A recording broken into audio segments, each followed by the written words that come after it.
Members, I'm going to call up the first panel. Each one of them has up to 10 minutes. If they don't need it, they can move to the next one. We're going to try to get through the panel, and then we'll have member questions. The chairs reserve the right to violate that rule a little bit. If it helps kind of moving along, we will try to set the stage. But with that, I call Judge Rob Kelly of Kerr County, Sheriff Larry Leitha of Kerr County, William B. Dub Thomas of Kerr County. We've got 8 seats. Mayor Joe Herring, City of Kerrville. Dalton Rice, City of Kerrville.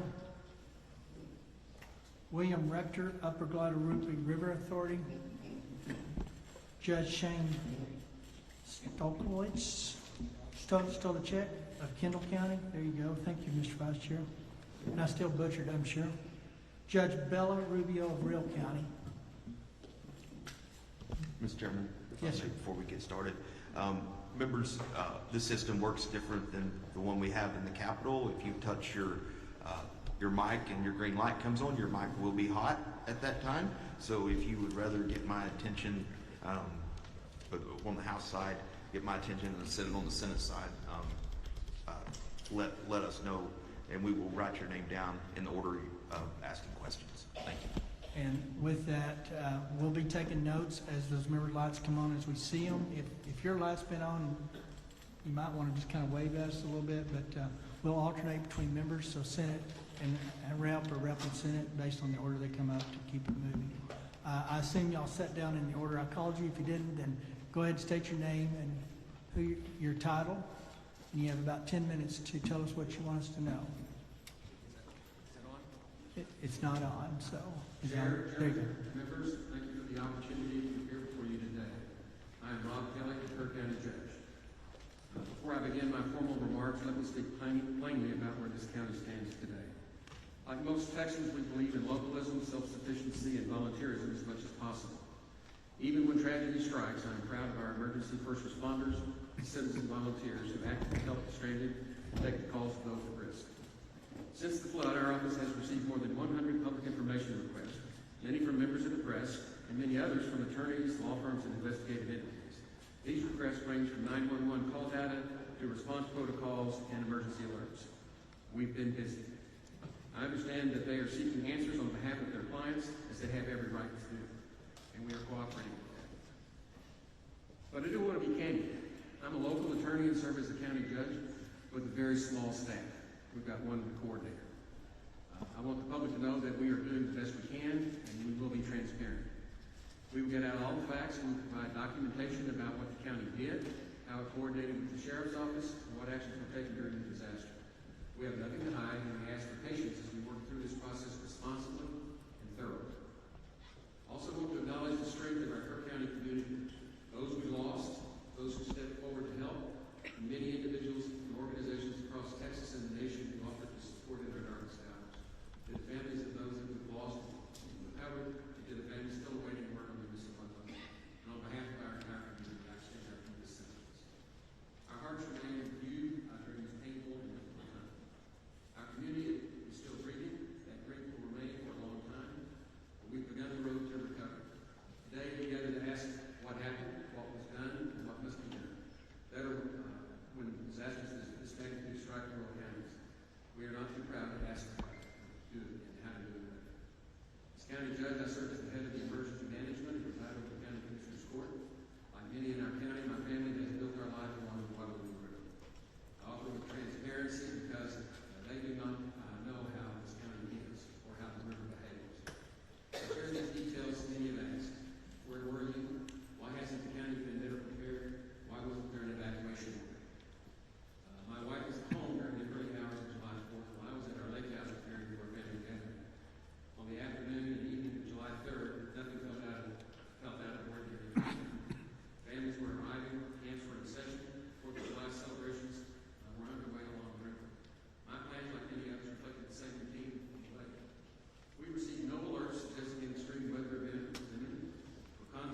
we saw on the ground. This was not foreseeable using today's detection systems.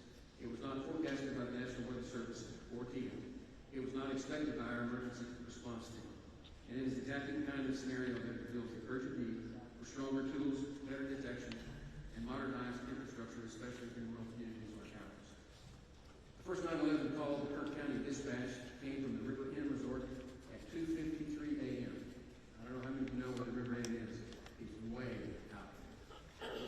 And in that call, they were not concerned. They said the water was up on their little dam, and they have to swim home. Judge, can I stop you 1 second? I was notified that the witness mics are not going through the feed. Someone watching the feed.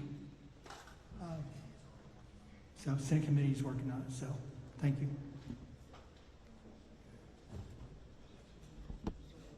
Go ahead. Okay, better? Shortly after that call at 2:53, Deputy Green checked in and shared that he would survey the river and check low water crossings. Hunt Volunteer Fire Department started door-to-door evacuations. One deputy became landlocked. Another rushed to Highway 39 to check and begin closing that road. By approximately 3:30 a.m., floodwaters had overtaken multiple crossings. We understood that we were facing a historic event. State and federal partners soon arrived, including the U.S. Coast Guard, Texas Game Wardens, TIA, and DPS, helped us coordinate a multi-agency rescue and recovery effort. Our local responder deputies, EMS, Texas DPS, and volunteer fire departments from Hunt, Centerpoint, Ingram, and Mountain Home acted with urgency and courage, putting their lives at risk. Hundreds of rescues were carried out by boat, by air, from rooftops, trees. At the time, we had only 6 deputies on shift and limited swiftwater resources, but we acted with everything we had. Lessons and recommendations: this flood took 108 lives, including 37 children. 2 remain missing. This is the most devastating event in Kerr County history. I said the first thing we need to do is get better real-time flood detection mooring systems. Kerr County's applied for multiple grants to support these expensive systems, and we would like for those to be reconsidered.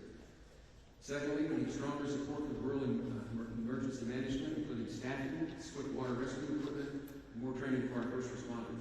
Rural counties face the same expectations as urban centers, but with far fewer resources. Finally, we need stronger communications and better broadband so that we can communicate better. There is very poor cell service out in West Kerr County and virtually no broadband.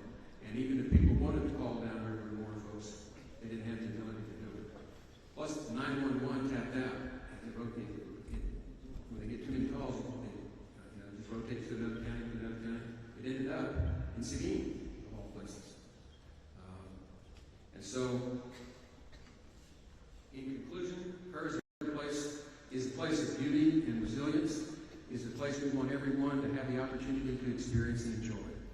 What we experienced on July 4th was sudden, violent, and overwhelming. But we responded, we grieved, and we are building. Kerr County is ready to do the work, learn from this tragedy, and with your support, be better prepared for the next time the river rises. Thank you, and I look forward to answering the committee's questions.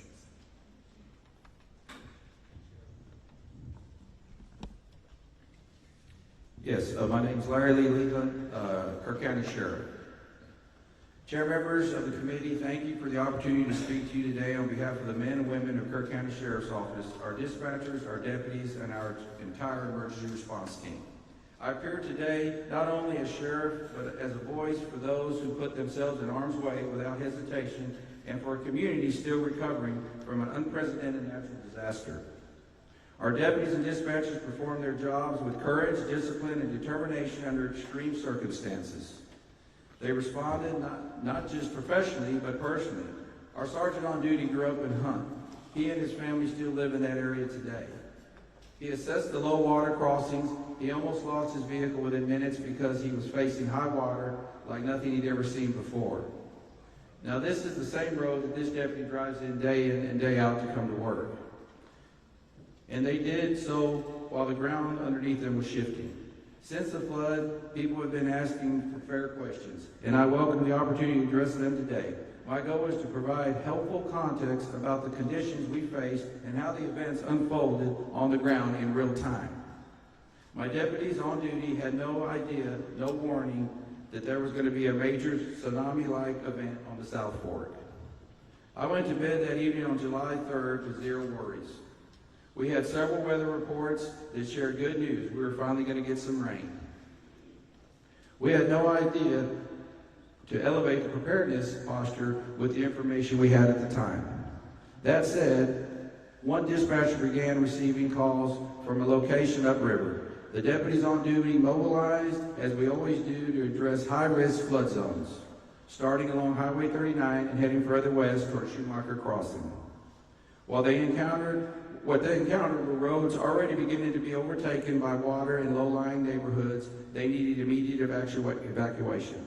In those first few hours, one two-man team of dispatchers handled 615 radio transitions and more than 100 emergency calls, while mobilizing our fire department and rescue team. They never faltered. They stayed calm under immense pressure. One dispatcher remained on the line for 24 minutes with two young children whose cabin was filling up with water. She stayed with them till the end. The other responding deputies didn't wait for orders. They deployed immediately. One was nearly overtaken at Shoemaker Crossing, escaping on foot before turning around to help evacuate homes downstream. Another went door to door through the water to wake residents who were still asleep.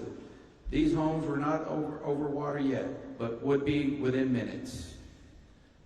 There was no time for formal orders. They were only there to move, and they moved quickly. We had multiple deputies and first responders in multiple locations rescuing people and facilitating evacuations. Our responders, fire department used whatever they had to pull people out of harm's way. Most of our firefighters here are volunteers. Few have specialized swiftwater equipment or the proper training. But they did not hesitate, not once. They did what they needed to do, relying on their instincts and what training they had. In Kerr County, our emergency response community operates as one team. Effective responses require coordination across the board, from the cities of Ingram and Kerrville to my office, to our dispatchers and volunteer fire departments. No single individual is solely responsible for issuing alerts, monitoring our water crossing, or managing every aspect of a large-scale emergency of this matter. We rely on established procedures, coordinate, establish command, and mobilize resources quickly. It only works when we work together. That's extremely what we did that morning to the best of our abilities. We established an initial incident command center within the first hour, correction. Additional support from the Texas Game Warden and Texas DPS began arriving soon thereafter.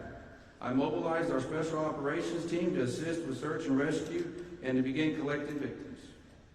The air rescue landing zone was located at Ingram Elementary School, and we established a family reunification center at the Ingram High School just blocks away.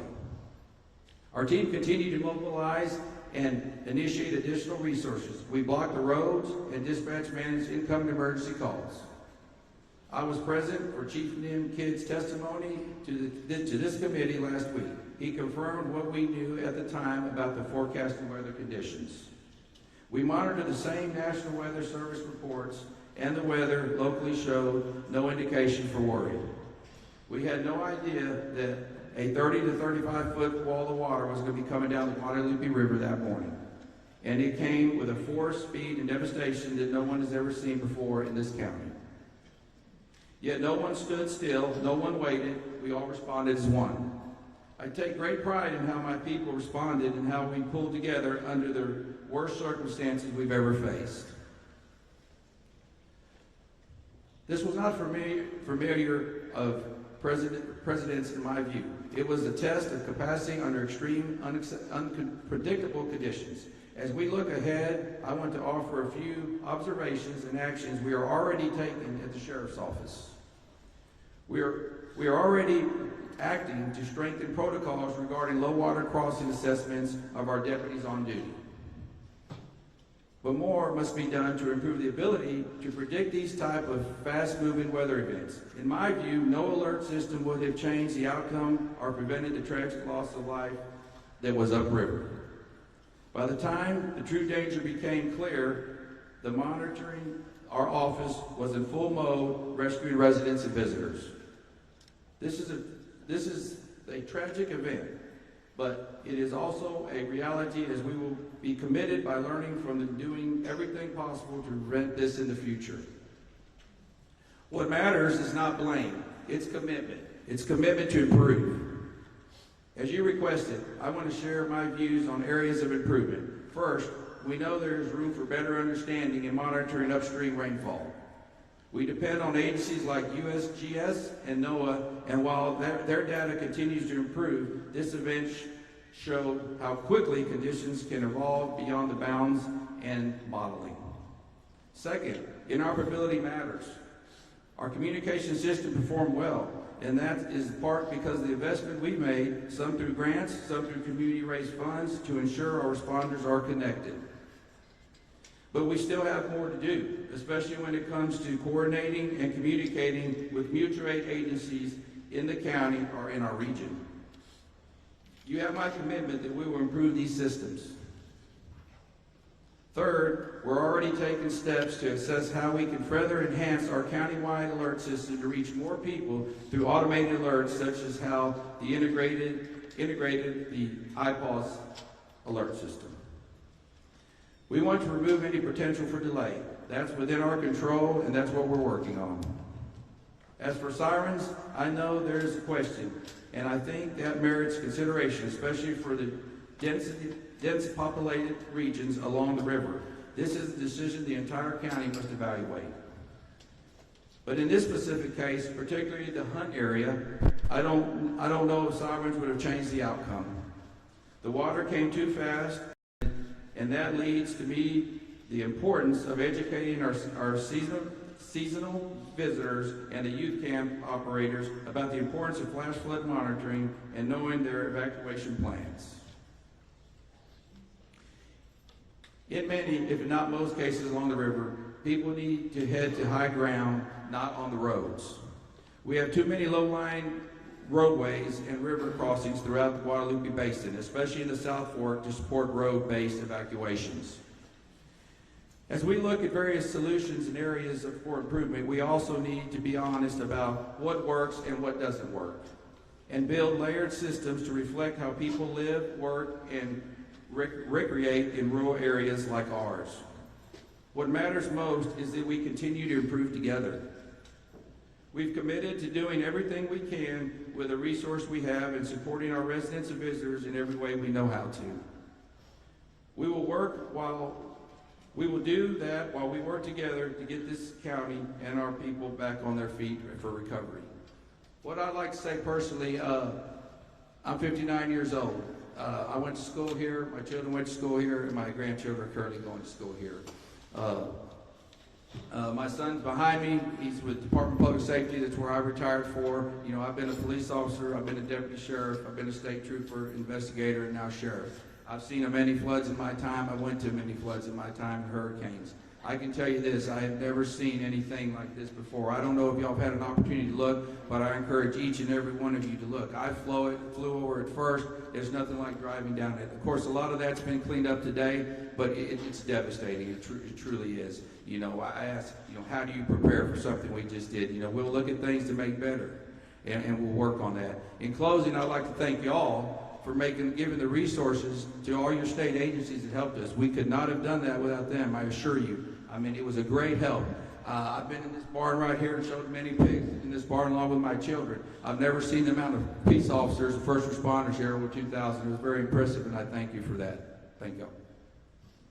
Doug? Chair, is it working? Yeah, pull it up there close. There you go. Chair, members of the committee, thank you for the opportunity to appear before you today. My name is William D. Thomas IV. I have served as the Emergency Management Coordinator for Kerr County in the City of Ingram since 2015, and I report directly to the Sheriff and the County Judge while operating out of the Sheriff's Office. I am a certified Master Police Officer with over 34 years of law enforcement and emergency response experience, including nearly 10 years with the Kerr County Sheriff's Office and prior service with the Texas Department of Public Safety. I previously served as a highway patrol lieutenant and held the role of district disaster chairman for the El Paso subdistrict and the role of assistant district disaster chairman for the Waco district. Since moving to this region in 2010, I have focused on strengthening emergency response across Kerr County's 1,100 square miles. As EMC, I coordinate emergency response and all hazard response planning across unincorporated Kerr County and its 2 cities. I work closely with our dispatch, volunteer fire departments, first responders, and emergency medical services. I help with the integration of the IPAWS system into our Code Red public warning system. IPAWS enables automated alerts from the National Weather Service to be broadcast directly to all cell phones. This system has proven essential for a rural county with a high seasonal population and no 24/7 staffed operations center. Before I speak to what occurred during the July 4th flood, I want to directly address the questions about my whereabouts that night. On July the 2nd, I worked a full day despite not feeling well. That day included a fire chief's meeting where no concerns were raised and no indications of elevated weather risk were noted beyond what is typical for this region during the summer. I returned home around 8:45 p.m. with my symptoms worsening. I had already requested and been approved for personal time off on July the 3rd to fulfill a commitment to my elderly father. However, due to my progressing illness, I remained home to recover. I stayed in bed throughout July the 3rd and did not participate in the regularly scheduled 10 a.m. and 3 p.m. Texas Emergency Management Coordination Center coordination calls. These calls are routinely followed by detailed written summaries, which were distributed to me and other county leadership, ensuring that the flow of situational updates remained uninterrupted in my absence. My supervisors and Sheriff's Office leadership were aware that I was off duty. I briefly woke around 2 p.m. when there was no local rainfall or indication of elevated risk and returned to rest. I was awakened around 5:30 a.m. on July the 4th by my wife, following a call from the City of Kerrville EMC, Jeremy Hughes, requesting that I mobilize. I reported immediately to the Sheriff's Office. There was no visible flooding on my drive into the office, but it quickly became clear that the situation was escalating. By approximately 6 a.m., I was actively coordinating our county's response in close contact with the Sheriff, the Emergency Operations Center, and Mr. Hughes, working together under rapidly changing and difficult conditions. Our first responders mobilized without hesitation. The majority of them are volunteers, neighbors, business owners, and community members who serve without pay. Many had no formal swiftwater rescue training, yet they entered dangerous conditions to save lives. Their actions were nothing short of extraordinary, and I want to take this opportunity to publicly recognize their bravery, skill, and selflessness during one of our county's most challenging emergencies. I also want to specifically address the county's alert systems. The first line of notifications we rely on is the National Weather Service's ability to send geo-targeted alerts through NOAA, television, and regular radio frequencies. The complementary WEA message system, which is also activated by the National Weather Service, alerts all wireless devices in that targeted area regardless of subscription. The county took the additional step to implement the Code Red notification system, which is an opt-in subscription-based program that can be used to augment the National Weather Service for those residents opting to receive additional notifications and alerts. However, Code Red provides for limited coverage. That's why in 2020, I worked to integrate IPAWS into our Code Red systems as an additional tool for the EMC to manually provide further information or different alerts as warranted. During this event, the National Weather Service issued multiple flash flood warnings through IPAWS, which triggered those automatic alerts. As EMC, I also have the authority to issue IPAWS alerts manually, and I have done so in other incidents, including one the day before the July 23rd hearing for first responders in the riverbeds. However, during this incident, I did not issue an additional IPAWS alert because the National Weather Service had already triggered more than a dozen alerts, which all provided a similar forecast. Be aware of the potential for isolated flash flooding.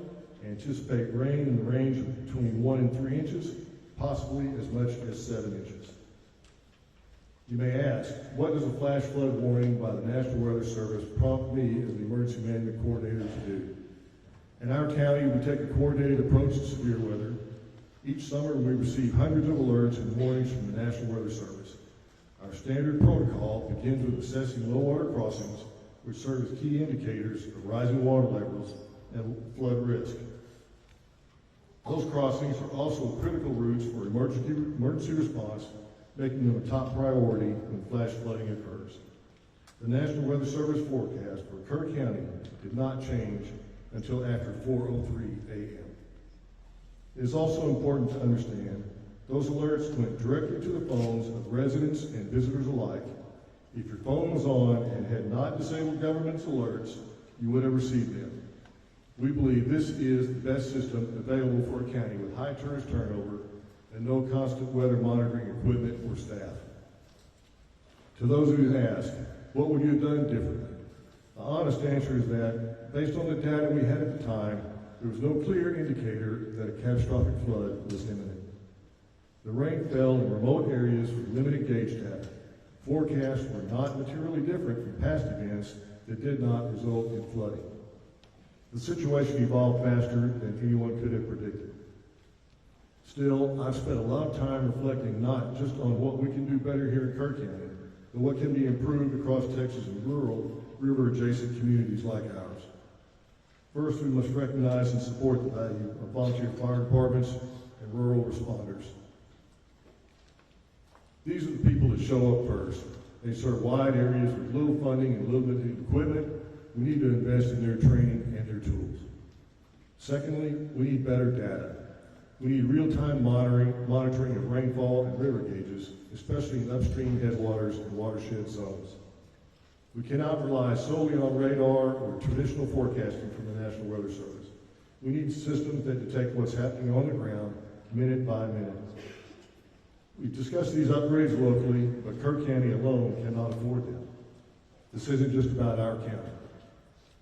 The Guadalupe River and Hill Country draw thousands from across the state and beyond each year. Our safety infrastructure should reflect that shared responsibility. Since this tragedy, many have asked whether a siren alert system could have helped us respond more effectively or even save lives. That's not an easy question to answer with certainty. It's something our county has evaluated in the past. Concerns have been raised about their effectiveness in our unique topography, especially in areas with high canyon walls and rural terrain where sirens would be most needed. There are also limitations in reaching visitors who may not understand what the sirens mean or how to respond. Let's not fear the river, but let's respect it. We must understand the impact of extreme, fast-moving weather events and prepare accordingly. We must be proactive, not reactive. And we must recognize that the benefits our region provides to all Texans come with shared obligations to safeguard it and those who enjoy visiting this beautiful area.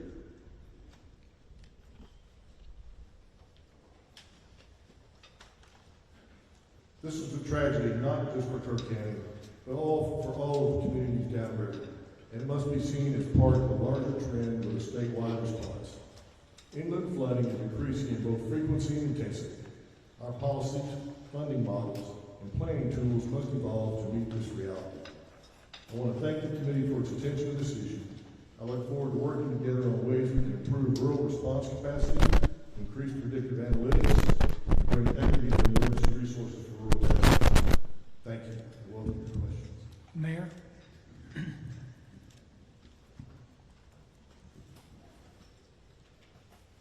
My name is Joe Herrick Jr. I'm the mayor of the city of Kerrville. I want to say thank you to Lieutenant Governor Patrick, Speaker Burrows. I want to say thank you to Chairman Perry, Chairman Key, and all committee members for coming to Kerrville to hold this hearing. I know it took time and extra effort to come to Kerrville. Thank you for your dedication and hard work to come up with solutions for the problems caused by this flood. When Lieutenant Governor Patrick told me this hearing would be in Kerrville, I was thankful.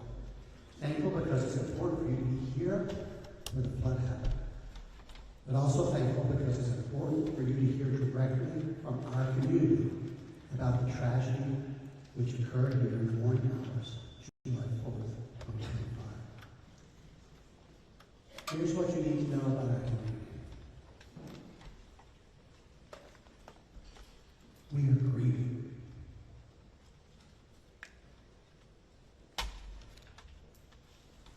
We are shaking. But we are not broken. Dalton Rice, the city manager of the city of Kerrville, will share several important things with you in just a moment. He will share the timeline of the city's response to this disaster. He will share some of the actions we took which helped save lives. And he will share some of the lessons we've learned since July 4th, things we can do better to improve our city's response when the Guadalupe River floods again. And it will flood again. My main purpose today is to join Lieutenant Governor Patrick in calling for a flood warning system to be designed and installed in Kerr County before next summer. Whether it's a series of warning sirens or an automated, data-driven alerting system, or even a hybrid of both, we need solutions in place that protect the public and save lives. Frankly, we will need your help to achieve this goal. Here's one thing I learned from this tragedy. When Kerrville and Kerr County asked for help, help came. You are here today, and we're asking you for help. Help came from the state of Texas, help came from the United States, and help came from around the world. President Trump and Governor Abbott have been focused on sending help.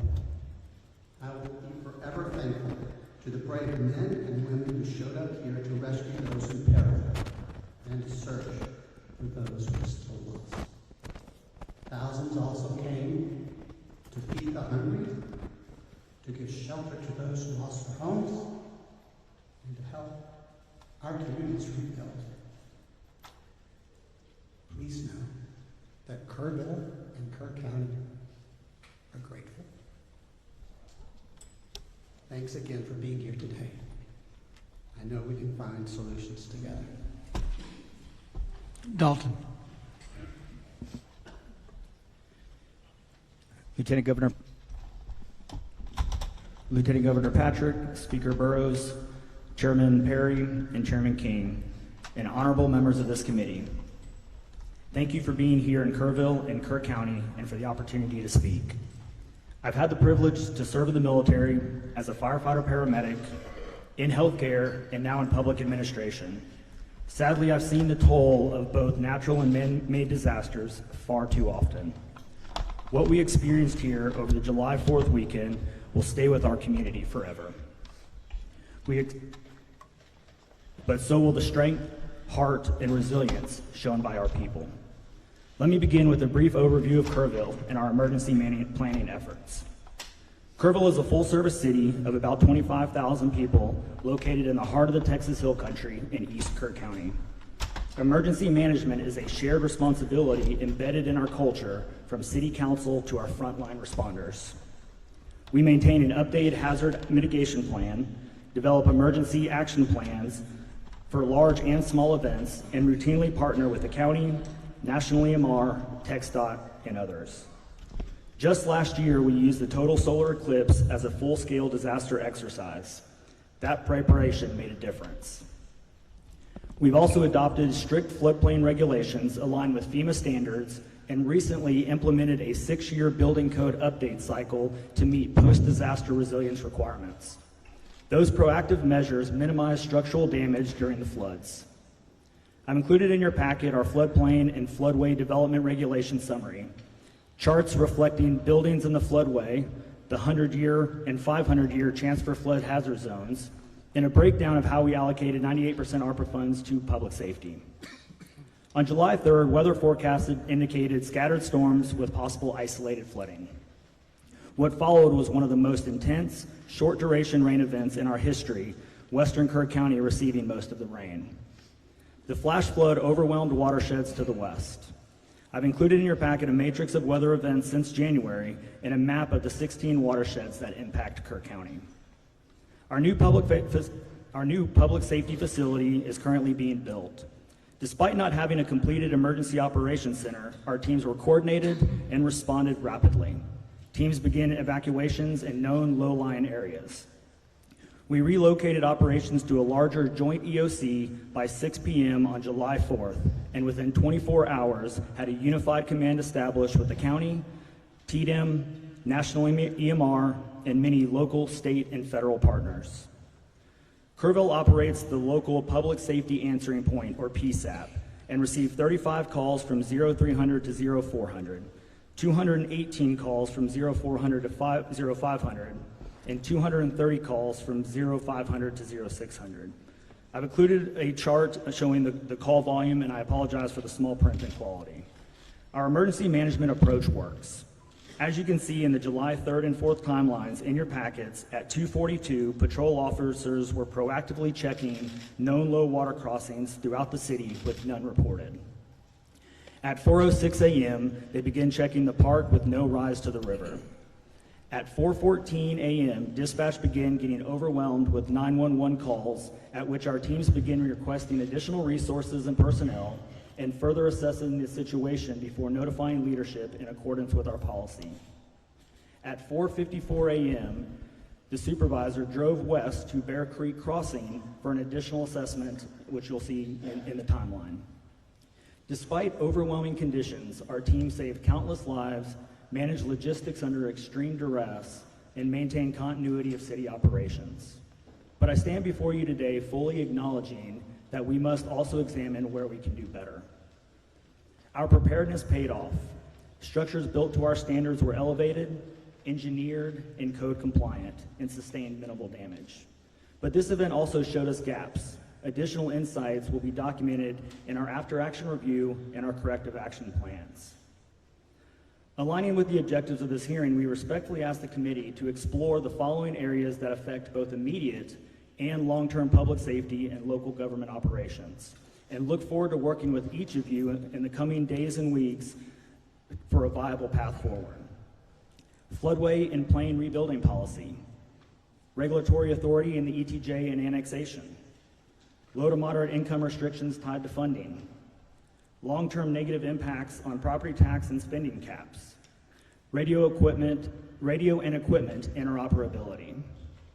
The following areas are areas we request state assistance on. Fund project identified in our stormwater master plan and the state flood plan through the flood infrastructure fund and other funding sources.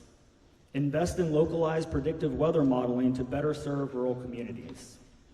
Expand the broadband infrastructure fund or other funding mechanisms to improve cellular coverage in rural areas. Expand and fund House Bill 3010, which was passed in the 89th legislation, the Rural Infrastructure Disaster Fund, or other appropriate funds to help in disaster recovery. Establish a dedicated hazard mitigation fund aligned with local hazard mitigation plans. Develop automated data-driven flood and weather alert systems. And consider requiring camps in certain facilities in high-risk areas to maintain emergency action plans. It is still very early in the process, and I'm proud of what our teams have accomplished. Our people acted with professionalism and heart, often while their own families were in danger. I am proud of them, but we're not too proud to say we can do better, and we want to work with you to make that happen. We've also identified some lessons learned, even in the short time before our after-action review. We've identified areas of improvement in our dispatch center and notification processes. While critical information reached the right people, we recognize the need for more streamlined communication. A 3:34 a.m. call was transferred to the county, but we lacked the procedure to notify all personnel in flooding events across the jurisdictions. Our patrols team showed strong situational awareness, but broader communication is essential. Family communication during the event could have been faster. Although support services were in place, there were moments when families received updates through the media before hearing directly from officials. Once identified, we assigned a public information officer to provide 24/7 family communication, and Sheriff Leitha and I remained directly engaged with the families. Additional insights will be documented in our after-action review and corrective action plans. Kerrville will rebuild, but we need the tools and the funding to do it right. Thank you for allowing us to share our story, and I'm happy to answer any questions. William? Good morning, Chairman Perry, Chairman King, and members of this select committee. Thank you for traveling to Kerrville so that we can provide you with input during this important hearing. My name is Bill Rector. I reside in Kirk County, and I am president of the Upper Guadalupe River Authority. My heart breaks for all of those who lost their lives during this devastating July the 4th flood. I mourn our neighbors, our friends, and the visitors whose lives were taken, especially the children. One of our board members and my good friend perished in the flood trying to save others. I consider him a hero.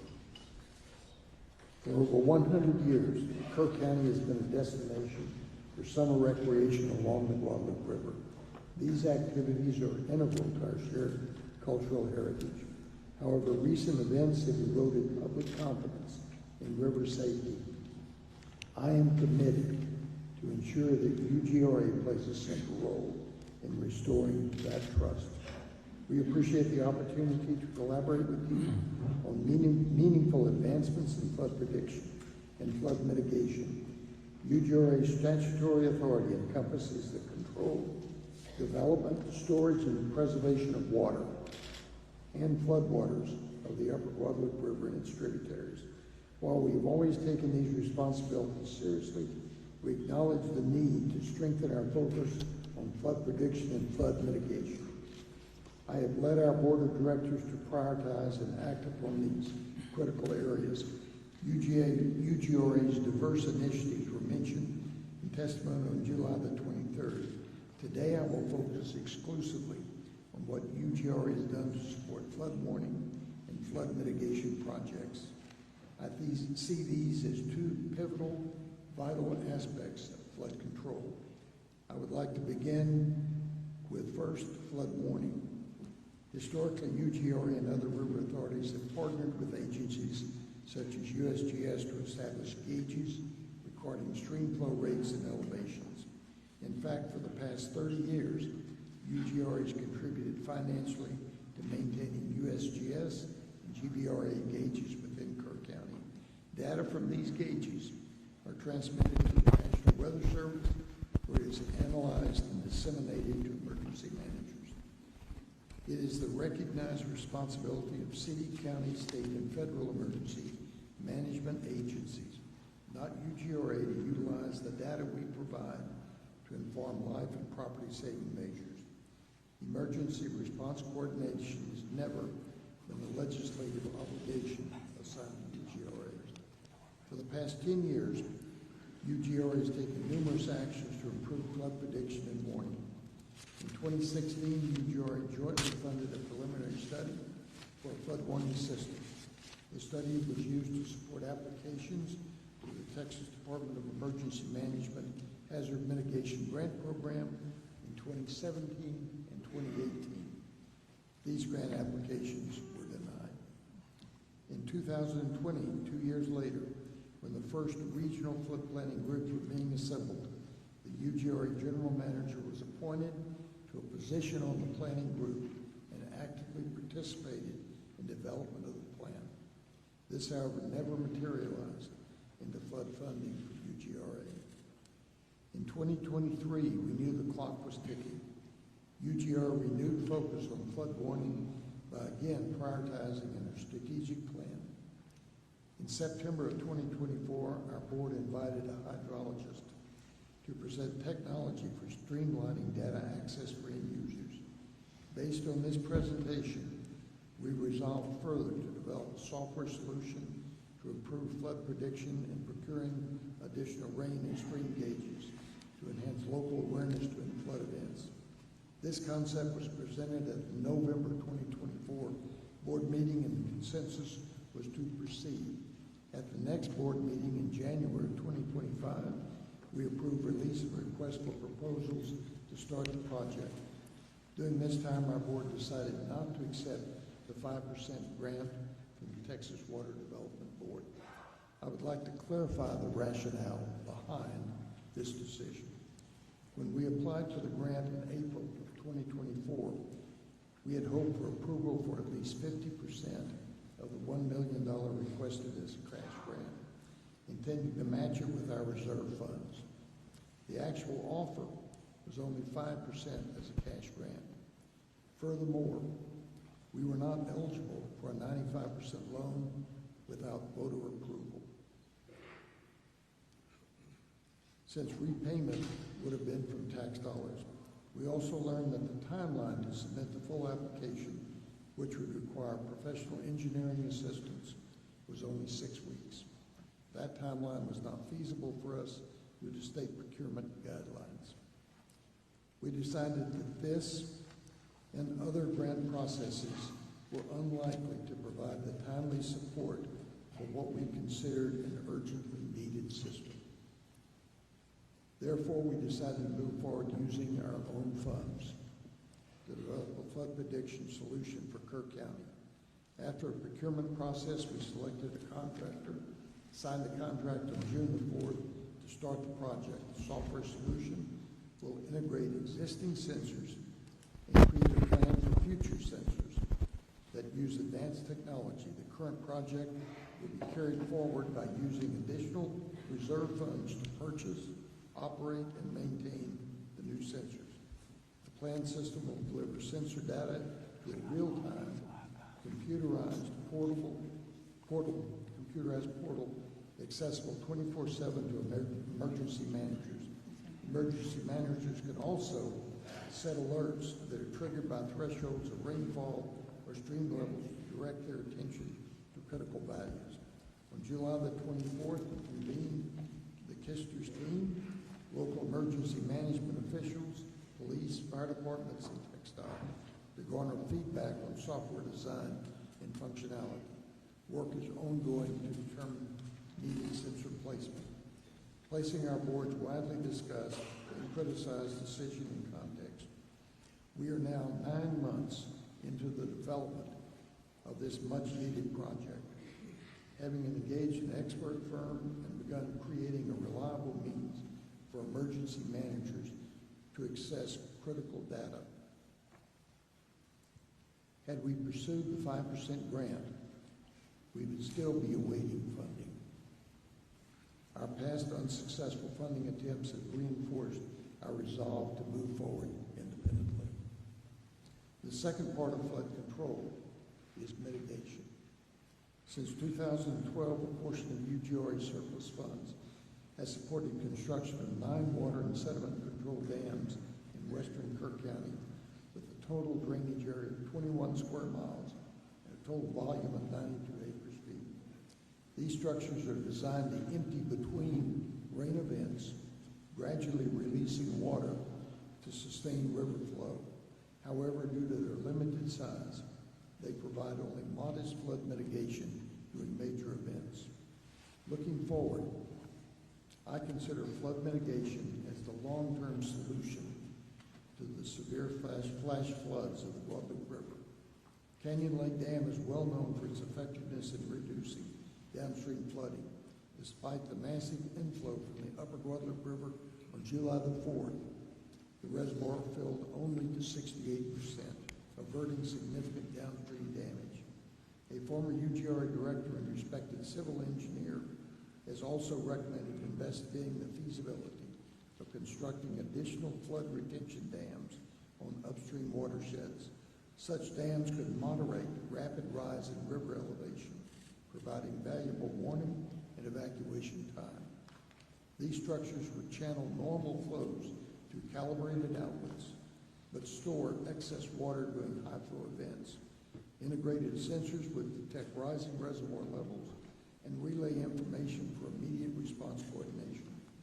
These flood retention dams would not only benefit communities across Kerr County, but also downstream to Canyon Lake. The concept is proven.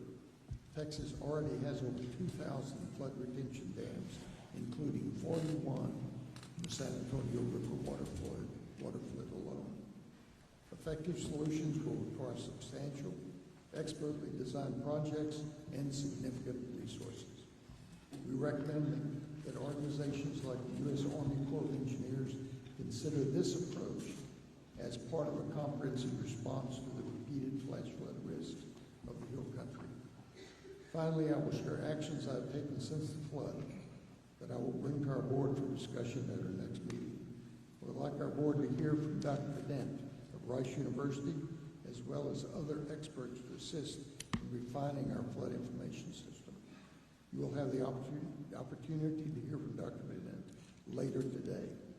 Our team has made preliminary contact with federal partners and asked how federal agencies like the U.S. Army Corps of Engineers may be able to support flood control projects in Kerr County. I will ask the UGR board to dedicate $1.5 million of our reserve fund to flood control feasibility studies and infrastructure improvements related to flood prediction. You may wonder if a one-county river authority is too small to meet these challenges. I say no. Our size and strong ties to Kerr County, the city of Ingram, the city of Kerrville, and the Hunt and Centerpoint communities has been and will be an asset to our success. I hope the dedication of this select committee to finding solutions will also explore innovative approaches to these problems. Thank you for that. Thank you for being here today, and I look forward to your comments. All right, Shane, pull it up close, please.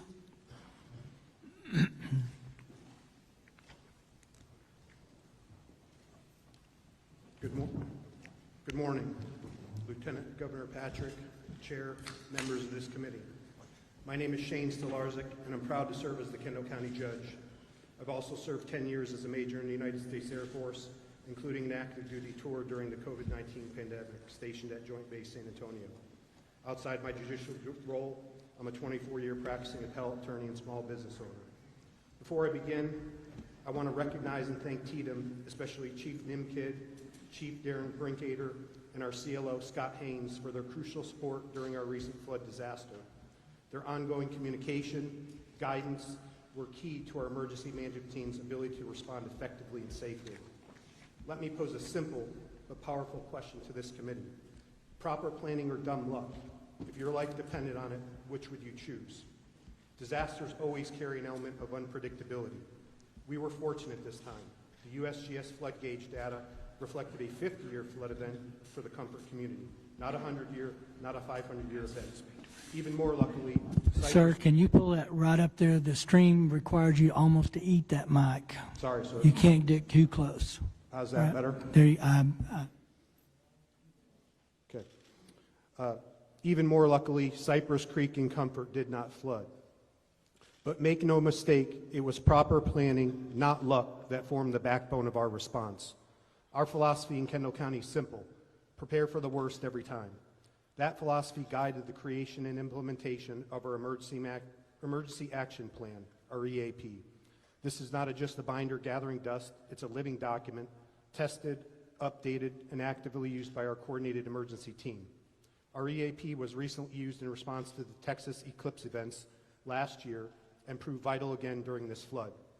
Our success depended on trusted collaboration between our emergency personnel, engineers, volunteers, and regional partners.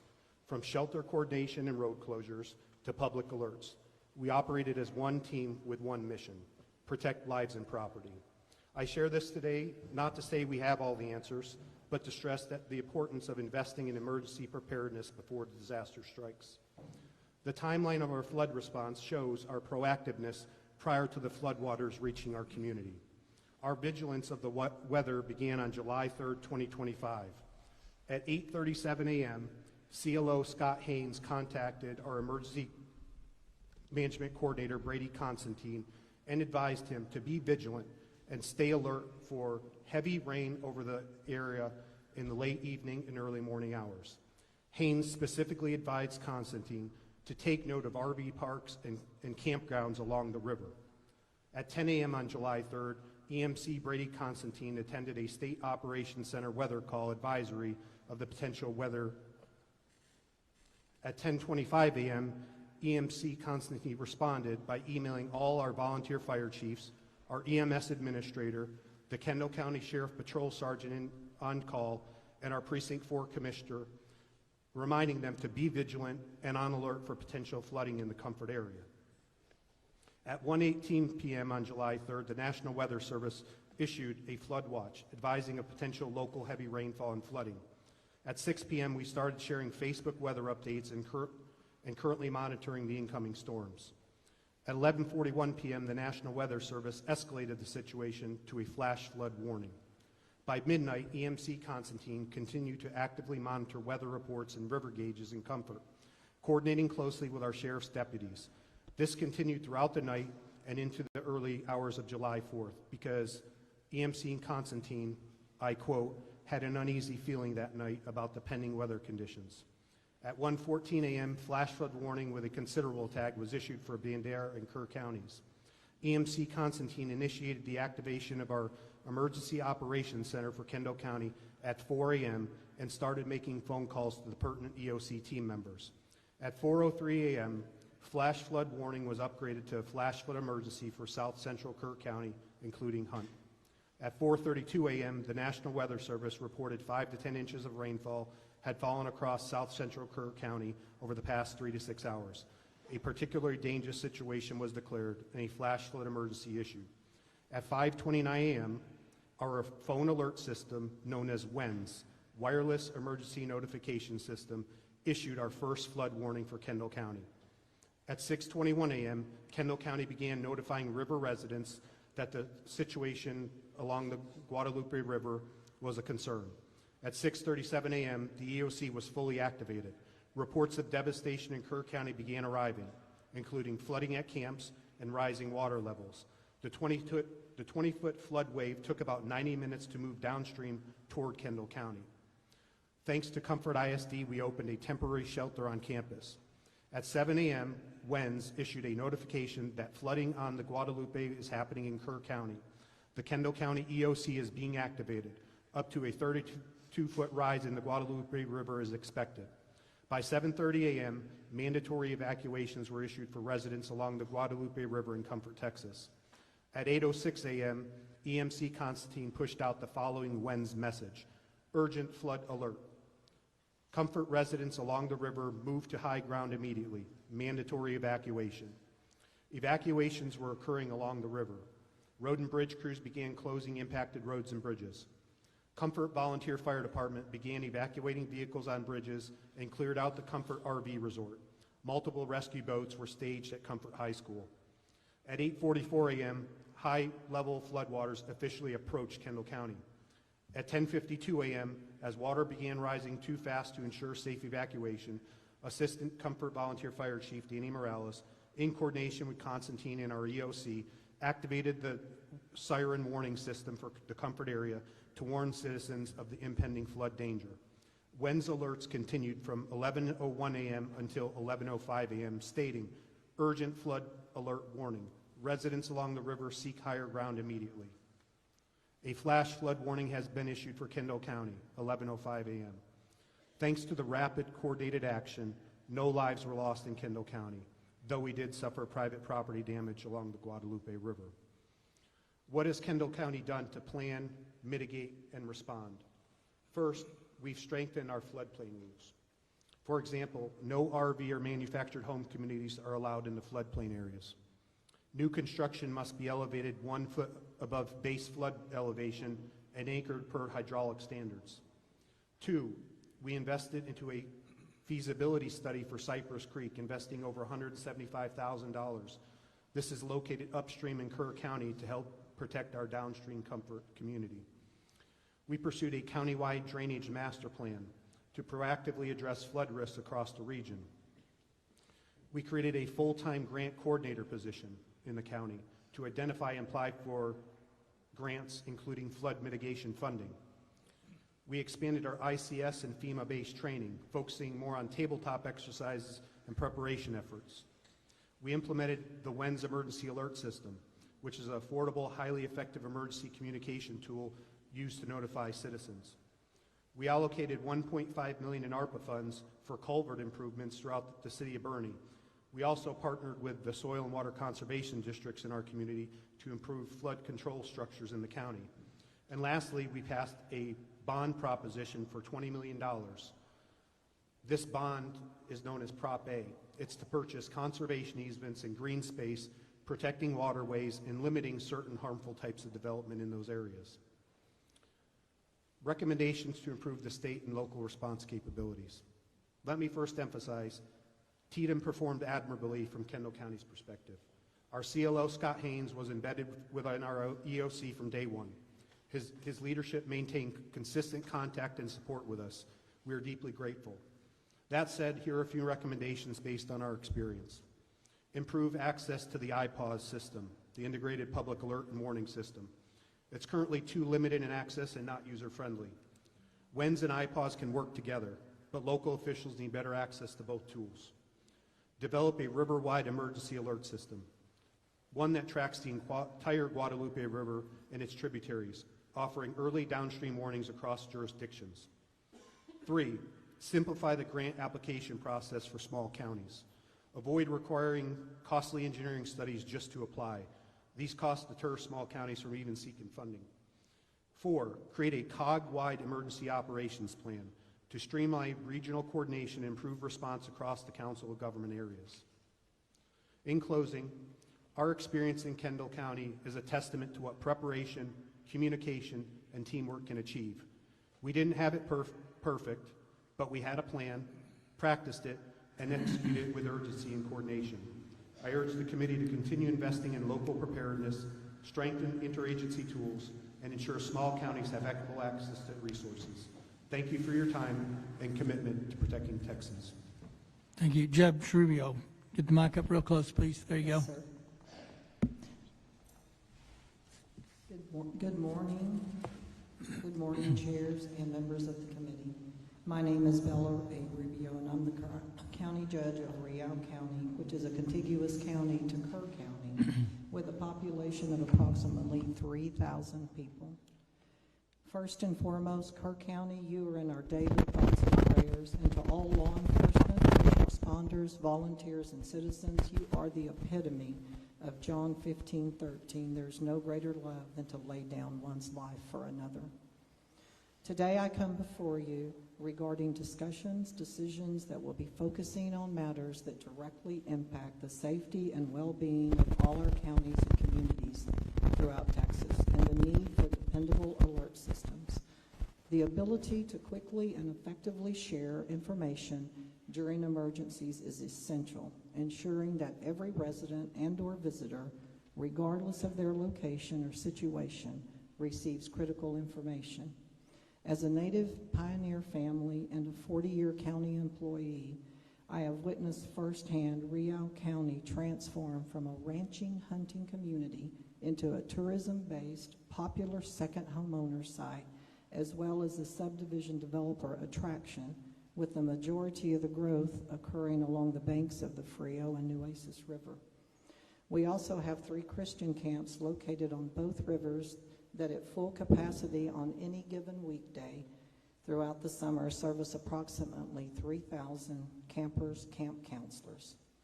Growing up a quarter of a mile from the Frio River and currently residing on the Frio River for the past 42 years, I have experienced river creek rises and all different, some that have come just like a thief in the night. Witnessed helicopter rescue, people from rooftops and trees, and had my late husband participate in high water rescues throughout his 37-year employment with TxDOT. As part of Real County Courthouse budget preparation in my previous position as county clerk, I have seen the struggle and challenge to fund additional resources to provide and/or implement higher safety levels throughout the local law enforcement budget, road and bridge budget, extra funding for local volunteer fire departments and volunteer EMS, and especially the radio interoperability. While Real County was not catastrophically impacted by the July 4th and July 11th floods as our neighbor Kerr County was, we are still faced with the challenge of alerting the lodging industry, homeowners, and Christian camps at full capacity located along the Frio and Oasis rivers, especially during our peak visitor season. Real County is 700 square miles, experiencing 2 major floods within a 10-day period stretched our resources thin, which consist of our sheriff, 6 full-time deputies, 2 volunteer fire departments with 10 or less personnel each, county road and bridge department consisting of 7 employees to cover approximately 75 low water crossings located on creeks and portions of the Frio and Oasis on various county roads, and a local TxDOT maintenance section with 11 employees to secure approximately 150 TxDOT crossings, culverts, and low spots on state roads prone to flooding as well. While our sheriff currently utilizes an app system that local residents and/or visitors can utilize to receive notifications, the system does not work in all the areas of the county due to minimal and/or zero cell phone service, nor during power outages, which occur frequently during severe weather. While all the entities do their best to collaborate in quarterly meetings and work collectively, it is extremely challenging to assure the safety and welfare of all visitors and residents during natural disasters. As the torrential rains fell in the early morning hours of July 11th, Real County Sheriff deputies began stationing themselves, as well as our Road and Bridge Department, at as many crossings as possible, beginning at 2 a.m., hoping to deter traffic attempting to drive through crossings where flooding was commencing. Effective implementation of alert systems in our rural and underserved areas present unique challenges such as limited access to broadband internet and mobile networks, along with financial constraints and lack of awareness, which can and does hinder the dissemination of critical information to those most at risk. Having an effective alert system, whether through mobile apps, sirens, monitors, or all of the above, can effectively save lives, as timely alerts can provide that vital information such as evacuation routes, shelter locations, and safety protocols, enabling individuals to take immediate action and potentially save lives. Minimum damage, as it can allow individuals and business to take steps to mitigate potential damage to property and infrastructure. In-house enhance emergency responses. Real-time alerts and instructions allow first responders to quickly access situations, allocate resources, and coordinate their efforts more effectively, improving response times and efficiency. For counties to be able to promote preparedness through reliable alert systems that would foster a culture of preparedness, empowering individuals to be more aware of risk and take proactive steps to protect themselves and their family, funding assistance must occur. Counties should not be faced with the funding of alert systems through local property taxes, which is basically our only source of income, which have been capped throughout the years and/or reduced through property tax relief. While there may be possible grants geared towards purchase of alert systems, there are none that I am aware of for the maintenance and operation of these systems, much less the replacement when destroyed either by natural disasters or types of accidents and/or vandalism. In closing, I would add that I understand there's never a perfect solution nor a fail-proof system. However, timely alerts should not have to be considered a luxury, but a fundamental necessity, especially for our most vulnerable population. I thank you for the opportunity to speak on behalf of Real County. I've attached some maps that reflect the the Frio and the Oasis River and the over 50 tributaries, such as creeks that feed into the Frio and impact it, in the Oasis as well, and impact both rivers during flooding. I know that we as Texans are stronger together. Thank you. Thank you, Judge. Members, as a reminder before we start questioning, if you have a question, just raise your hand so we can write you down. I got you. And to our panel, since there's 8 of you, some of you may be better prepared to answer a question. Just for record keeping and for those watching on the live feed, please state your name and who you represent before speaking into the mic, and pull the mic up as close as you can as well. Chair recognizes Representative Lauterbach. Thank you, panel, for their service. Sheriff Leitha, could you take a minute and give us a timeline on the events of that morning? Absolutely. Thank you, Representative. Yes, there's been a lot of question about time, especially from the media. I'd like to go over, this is the Kirk County Sheriff's Office, okay, what we did during this time. And what I'm going to focus on is from 1:14 a.m. to 5:01. That's kind of the primary time. Now, please understand, I call this a snapshot of what we did. What we've done in about 28 days usually would take about 6 months. And we have a lot of data to look into, recordings, radio transactions, but we've done the best we can to get what we can for today for y'all. So what I'm going to start with is what I call the dispatch workload between 1:14 and 3:30 a.m. It's 2 hours and 16 minutes. Our communications center had 7 phone calls received and processed 22 radio transmissions. Then we moved forward to 3:31 a.m. to 4:22 a.m. in that next 51-minute period. They had 50 phone calls for service and rescue, 114 processed radio transmissions. They were very busy at that time. You have to remember there was a team of 2 in there. Okay.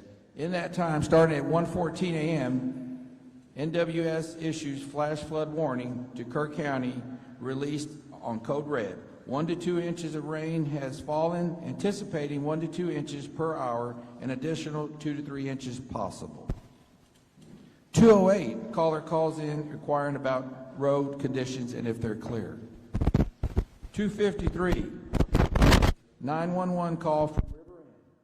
Water coming over the river break, advise the visitors of flooding, no evacuation. So that's not normal for us, okay? A lot of times when rain comes, it goes up. That's normal for our area. 3:27 a.m., Mountain Home Volunteer Fire Department reports Shoemaker Crossing is not passable. That's a little bit more of an alert, but not abnormal. Okay, we move to 3:30 a.m. It's different. Dispatch receives a call from a family on a roof requesting air evacuation. Now that's what I consider it's all hands on deck starting at 3:30 a.m. 3:35, dispatch shows out Hunt Volunteer Fire Department to swift water rescue. 3:39, Mountain Home Volunteer Fire Department asks KCSO to tone out Ingram Volunteer Fire Department for evacuation at River RV Park. 3:41, KCSO Deputy Green confirms Shoemaker Crossing is not passable. 3:43 a.m., KCSO tones out Kirk County Special Ops for swift water rescue. 3:46, dispatch receives calls with a caller, 2 young children with water overtaking the home, which that was a 24-minute phone call. Our dispatcher did a great job during that phone call. Not only was she on the phone at the time with those 2 children, she was on the phone, had them on speakerphone, on an additional phone, also doing radio transmission and typing. I said she did an amazing job. 3:50 a.m., calls from Casa Bonita advising community is flooding. Dispatch advises seeker higher ground. 3:52, Ingram Volunteer Fire Department goes into service. 3:57 a.m., calls from Camp Mystic, stranded on hill seeking evacuation. 4:05 a.m., multiple reports of cabins off Casa Bonita flooding. 4:08, KCSO tones out Mountain Home to Casa Bonita for water rescue. 4:11, KCSO Sergeant Merritt is landlocked, must abandon his cruiser and begin evacuating nearby residents. So what he did is he got trapped, but he got out of his vehicle and continued to notify people of what's going on. Also provided first aid to one lady in that time. He was kind of out of the game at that point, so we lost kind of a deputy, but he was still able to notify people where he was at. He was actually trying to get a hold of another deputy. I had another female sergeant that was getting ready.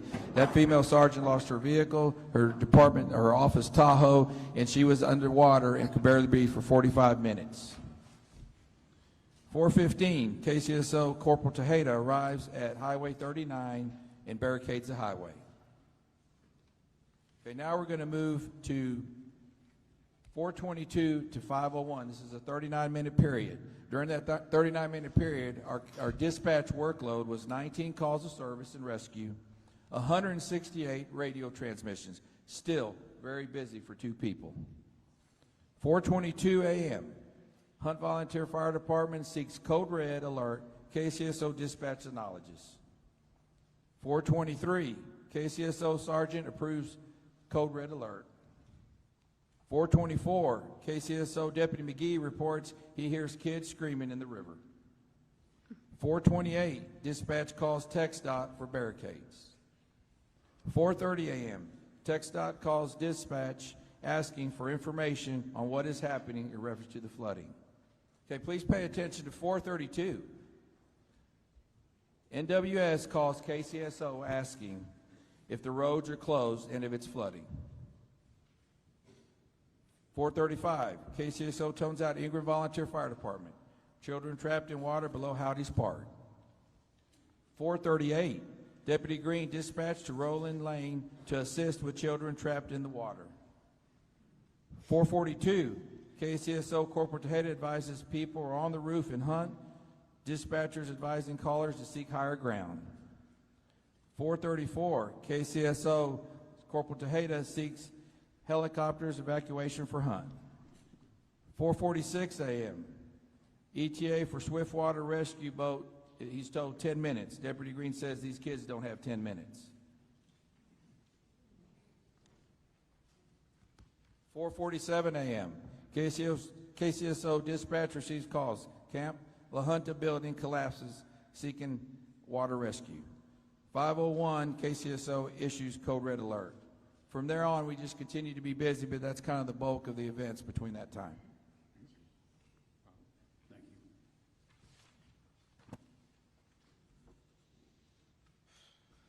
Senator Flores.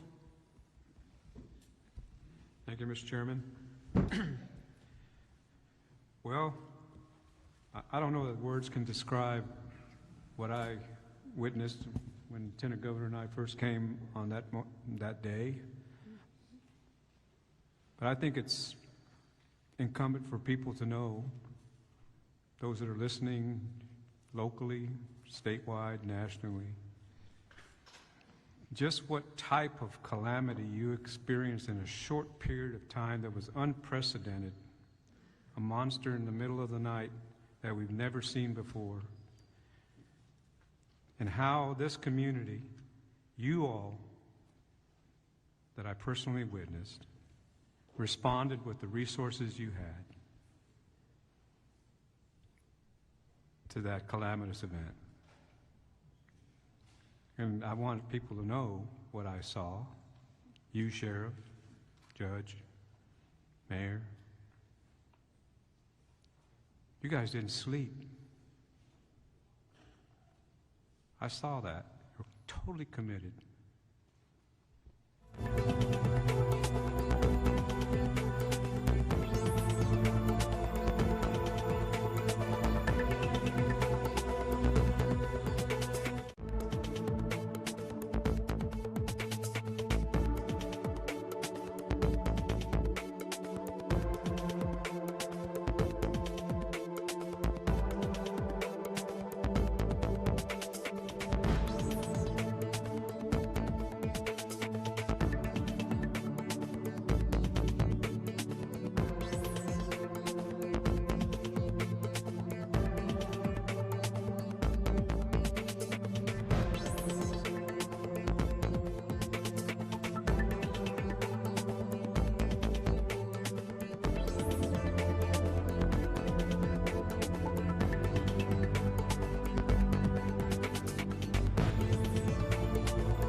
son para todo aquello que no está dentro del TEMEC. Entonces, es para lo que está fuera del TEMEC, que es el 25%, y bueno, se mantiene los aranceles para automotriz, aunque como ustedes saben hay un descuento para lo que tiene que ver con las partes fabricadas en Estados Unidos y México y Canadá también. Y pues mantenemos el mismo, o mantiene el mismo arancel para el acero y el aluminio. Pero es muy importante que se salvaguarda el tratado. Tercero, pues mantener esta mesa de diálogo, negociación permanente con su equipo. Realmente México sigue siendo hoy, dentro de este nuevo orden mundial, porque es un nuevo orden comercial mundial, tenemos el mejor acuerdo posible, comparado incluso con las demás naciones. Es decir, invertir en México sigue siendo la mejor opción. Entonces tenemos una situación muy buena frente a este nuevo orden internacional a partir de la entrada del presidente Trump al gobierno de los Estados Unidos. Y bueno, la otra es que ha funcionado nuestra estrategia de cabeza fría, temple y defensa con firmeza de nuestros principios. Entonces, pues esto es lo que podemos decirles. Contestamos sus preguntas y aquí me ayudan mis compañeros de gabinete por si hay alguna duda adicional. Adelante acá. Muchas gracias, presidenta. Muy buenos días. Gaspar Vela, de Grupo Milenio. Preguntarle en primer lugar si hubo algún ofrecimiento en específico de México para alcanzar este acuerdo, un ofrecimiento al gobierno de Donald Trump en esta llamada. Nosotros hicimos varios planteamientos, por ejemplo, cómo reducir el déficit que le interesa al presidente de los Estados Unidos, al presidente Trump, inversiones importantes de empresas estadounidenses en México, pero se quedaron sobre la mesa. Es decir, el acuerdo que tenemos no implicó ninguna acción adicional por parte de México, sino sencillamente nos quedamos como estamos y seguimos platicando. Presidenta, ¿qué es lo que buscará México en este acuerdo comercial que se va a trabajar en los próximos 90 días? ¿En qué pondrá énfasis su gobierno? Pues lo más importante es que México siga teniendo una situación del mayor beneficio posible frente al mundo entero. Eso es lo que estamos buscando, que frente a esta situación internacional, pues México siga teniendo el tratado, que sigamos teniendo una buena relación comercial con los Estados Unidos como socios comerciales. Entonces yo creo que en este sentido pues es un muy buen acuerdo mantenernos como estamos y seguir trabajando. ¿Cuál considera, presidenta, que fue la clave para lograr el día de hoy este acuerdo? Pues yo creo que el respeto mutuo. Es decir, hay que decirlo, el presidente Trump nos trata con respeto en todas las llamadas que hemos tenido, que ya han sido varias, y nosotros también. Podemos no estar de acuerdo, pero el trato es de respeto. El tema de seguridad. Y la otra, lo que representa México para Estados Unidos. México representa mucho para Estados Unidos. Somos su principal socio comercial y ellos están conscientes de ello. Entonces es muy importante el papel que tiene México en este momento. El tema de seguridad, el combate al fentanilo, ¿qué papel jugó, presidenta, usted considera en este acuerdo? Yo creo que ha sido muy importante los avances que hemos tenido en el acuerdo de seguridad. Está prácticamente cerrado el acuerdo de seguridad. Y hay que decirlo, el acuerdo de seguridad que en su momento se firmará, pues tiene los principios que nosotros hemos sostenido siempre, que es el respeto a la soberanía, nuestro territorio, la confianza que debe haber entre los dos países y la colaboración y la cooperación sin subordinación. ¿Por parte del presidente Donald Trump hubo alguna solicitud en este tema de seguridad, en esta llamada? Bueno, fue una conversación amplia, siempre hay solicitudes de uno de otro lado, pero al final lo importante es el acuerdo que se logró. Finalmente, Presidenta, ¿usted tiene o se acordó alguna reunión física con Donald Trump en los próximos días? Hasta ahora no, sino sencillamente nos despedimos muy cordialmente y dijo, bueno, pues espero hablarnos ya cerca de los 90 días. Muchas gracias, Presidenta. Sí. Carlos. Buenos días a todas y todos. Carlos Navarro, Heraldo Media Group. Presidenta, se logra esta prórroga de 90 días, pero ¿qué pasa con los otros productos, el jitomate, el acero, los automóviles? Permanecen como están, pero eso no quiere decir que así va a ser los 90 días, ¿verdad? Nosotros seguimos trabajando en ellos y hay mucha comunicación. El secretario Ebrard tiene muchísima comunicación, tanto con el secretario de Comercio como con el secretario, le llaman el embajador, ¿no? El embajador Greer, que es en inglés es USTR, que es de los tratados comerciales. El secretario de la Fuente tiene muy buena relación con el secretario Rubio, se ha avanzado mucho en muchos temas. Roberto nos ayuda mucho en todo el diálogo, no está en este momento con nosotros Edgar Amador, pero tiene muy buena relación también con Besant.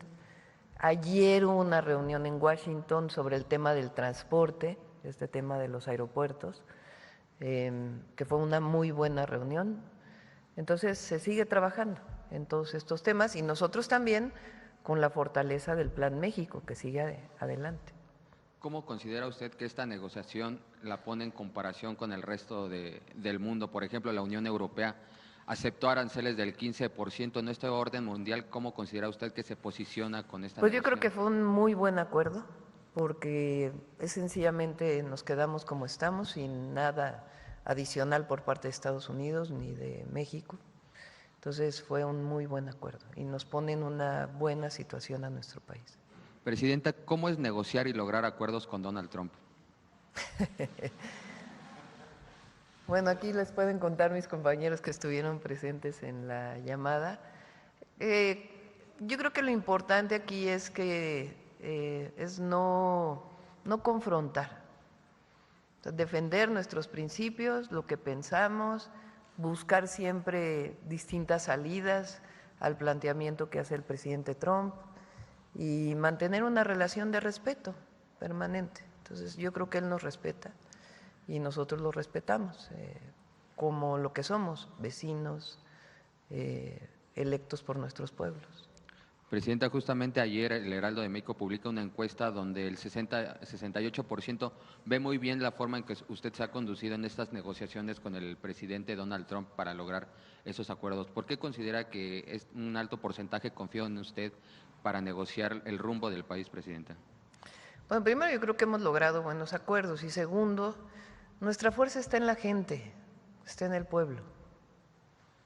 Entonces, no es que se siente una persona a negociar con otra. Nosotros representamos un gran país, a un gran pueblo. Y eso es lo que siempre hemos mantenido, por encima de todo. Entonces, por eso es negociar, trabajar como iguales. Y eso es lo que se manifiesta en las llamadas. Muchas gracias, buen día a todas y todos. Sí. A ver aquí. Gracias, Presidenta. Karen Ballesteros, de Canal 11. Primero, preguntarle, en su publicación Donald Trump se refiere a que México seguirá pagando un arancel del 25% por el fentanilo. ¿A qué se refiere con eso? Recuerden que la publicación que hizo el gobierno de Estados Unidos en la primera negociación que tuvimos, en la segunda, en marzo, es que el 25% que está fuera del tratado, ellos el argumento que dan de ese 25% tiene que ver con el tema del fentanilo. Entonces, por eso dice el 25% relacionado con fentanilo, se refiere a la publicación del presidente Trump en su decreto del 3 o 4 de marzo, debe haber sido. ¿Qué se traduce eso para nosotros? Que todo lo que está dentro del TEMEC no tiene arancel, con excepción de lo que ya sabemos de automotriz, de acero y aluminio, y que lo que está fuera del tratado tiene el 25%. Ok.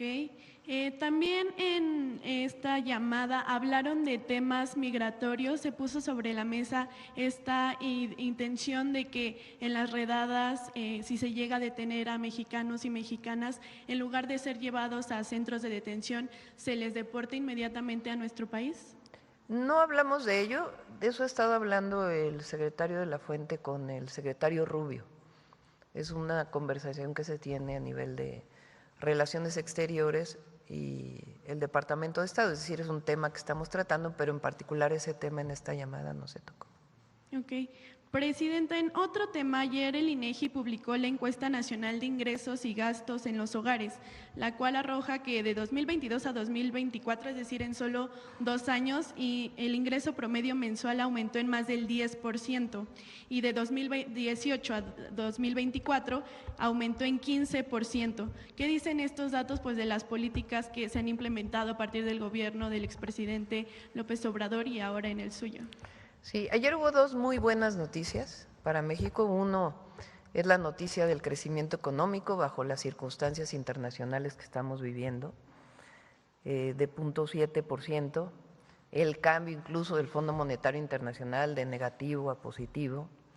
Es una buena noticia, obviamente nosotros vamos a seguir avanzando con el Plan México. Y la otra muy importante es el incremento en los ingresos, derivado de la encuesta nacional ingreso-gasto de los hogares. Pero una noticia todavía mejor es la reducción de las desigualdades. Es decir, entre el decilo, entre los más ricos y los más pobres, durante el periodo de Calderón la diferencia era de 35 veces su ingreso. Y ahora es de 14 veces. Eso significa una reducción de la desigualdad muy importante. Recuerden que México era el país más desigual del mundo. Y con los 6 años de política de cambio en el modelo económico, el incremento al salario, los programas de bienestar y también la inversión en nuestro país y la creación de empleos, pues han permitido que haya una reducción de las desigualdades, que es muy importante y es una muy buena noticia para México. Justamente entre ayer y hoy pues se publican 2 encuestas, una por parte de Encol y otra por parte de Reporte Índigo, en donde el 80% de las mexicanas y los mexicanos aprueban su gestión y el 66% dijo estar de acuerdo precisamente en cómo se ha manejado el tema de la negociación con Estados Unidos. ¿Qué opina de estos resultados? Pues imagínense llegar con el 80% de aprobación a la llamada de hoy, pues es una fuerza muy importante, muy importante. Por eso decimos que la fuerza no es de la presidenta de México, sino es de un pueblo entero, de un país completo. Y que también pues reconocen esta negociación que se ha hecho. Pues hemos logrado, creo que dentro del marco, buenos acuerdos. Gracias, presidenta. No sé si quieran comentar algo ustedes, Marcelo, Juan Ramón. Sí, con su permiso, presidenta. Bueno, yo diría, primero como testigo de la llamada, estuve ahí, el manejo que hizo nuestra presidenta pues fue espléndido, es un resultado que se debe a eso. Todos trabajamos para muchas cosas preliminares, pero sin ningún ánimo adulatorio les puedo decir que el manejo que tiene nuestra presidenta de su conversación, su trato, la firmeza con la que defiende los intereses de México, su capacidad para convencer al presidente Trump, pues es muy grande. Difícil de haberlo previsto así. Entonces, es lo primero que hay que decir. Lo segundo que diría yo es, lo que se ha logrado tiene un impacto enorme porque mantiene a México en una posición mucho mejor que el resto de los países del mundo donde se han dado a conocer diferentes aranceles. Es decir, al quedar el 84.4% de nuestro comercio amparado con el Tratado de Libre Comercio que tenemos con los Estados Unidos, sin el pago de tarifas o aranceles, pues no lo tiene ningún otro país, salvo de Canadá. Solo México, en primer lugar, logró esto y después se le extendió a Canadá. El que no haya habido aumento de ese 25% que llevamos pagando con lo que no está dentro del tratado, pues también significa otra ventaja porque no tendrán que pagar más, como estaba anunciado a partir de mañana. Todo esto se logró sin ninguna otra concesión por parte de México. Entonces pienso que sí, es un logro muy grande el que se dio en esta llamada por parte de nuestra presidenta y que esto va a favorecer mucho a la economía. Ahora tenemos 90 días, lo cual ya nos acerca mucho hacia el fin del año. ¿Quién más tiene 90 días? Pues creo que nada más China, no sé si algún otro país se lo vaya a dar el presidente Trump. Entonces subraya un trato muy especial para México. Diría también que la estrategia que nos ha marcado nuestra presidenta de tener cabeza fría, defender con firmeza nuestros intereses, ha tenido el día de hoy otro muy buen resultado. Es un muy buen resultado.